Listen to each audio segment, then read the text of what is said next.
Now, during the attack on Israel, some Hamas terrorists were captured by Israeli police and they've been interrogated by the Israeli Securities Authority. And I can show you tonight, for the first time on air in Australia, what Hamas ordered these terrorists to do and what Hamas promised to give them financially for every Jewish person they captured. The Hamas terrorists said their mission was to kill the men and then to capture women and children. Have a look. التعميمات في بخصوص المدنيين كانت اللي هو يعني قتل الرجال، أسر اللي هو النساء والمسنين والأطفال. قتل الرجال يعني المدنيين؟ الشباب مدنيين؟ هذا مدني عسكري زي كذا. So just to be clear, what you're seeing here now for the first time on Australian television are Hamas terrorists who were captured by Israeli police in Israel, being interrogated by the Israeli authorities. These are the admissions that they're making about the orders they were given, how much they were paid to kill Jewish people, and what other incentives were provided to them and their families for carrying out these terror attacks. This next Hamas terrorist said that they were promised $10,000 each and an apartment if they kidnapped a Jewish hostage. Have a look.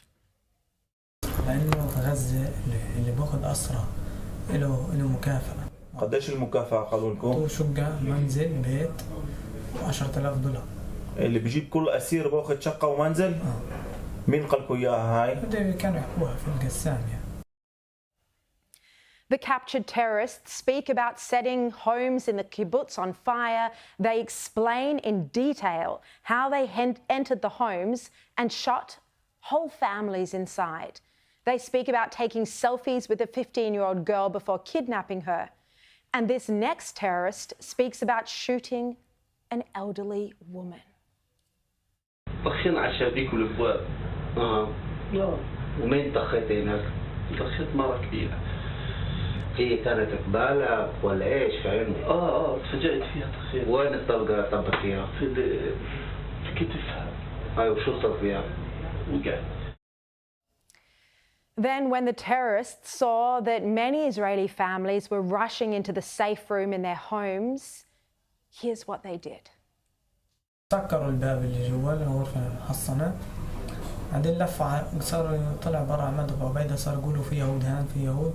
ايش وكان الشباك مسكر حديد صاروا يقولوا لهم افتحوا اطلعوا افتحوا ما رضيوش كانوا خايفين جابوا عبوة مسطرة حطوها على الشباك وفجروا الشباك فتح نتفة صغيرة صار يولعوا اجى واحد صار يولع قطع قماش بداخلها يقول انه ينخنقوا من الداخل البنت خافت وفتحت الشباك بعدين اجى واحد من الجنب حافظ شكله بس ما بعرفش اسمه صار يزعق قتلوا أطفالنا وقتلوا نسائنا وصار يطخ عليهم.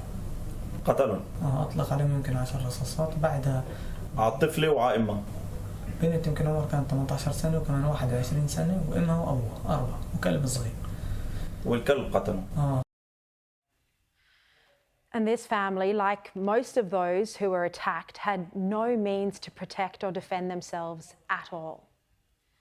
Each of the Hamas terrorists in these interrogations, when asked, admit that their religion of Islam prohibits the murder of women and children and babies.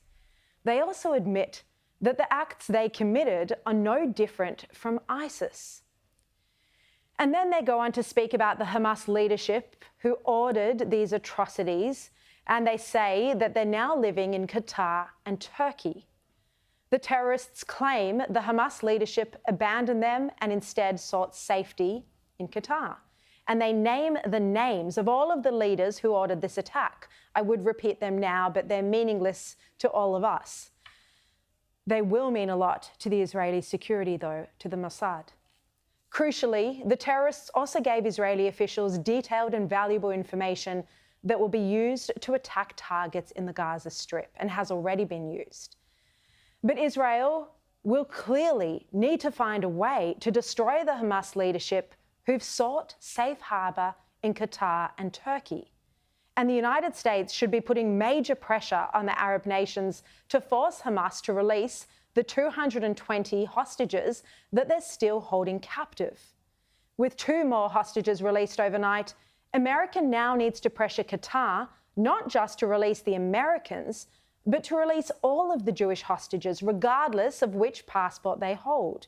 Every baby, child, mother, and grandmother matters. Hamas targeted the most vulnerable in our community, and it's our job not to forget them and to make sure they're brought home.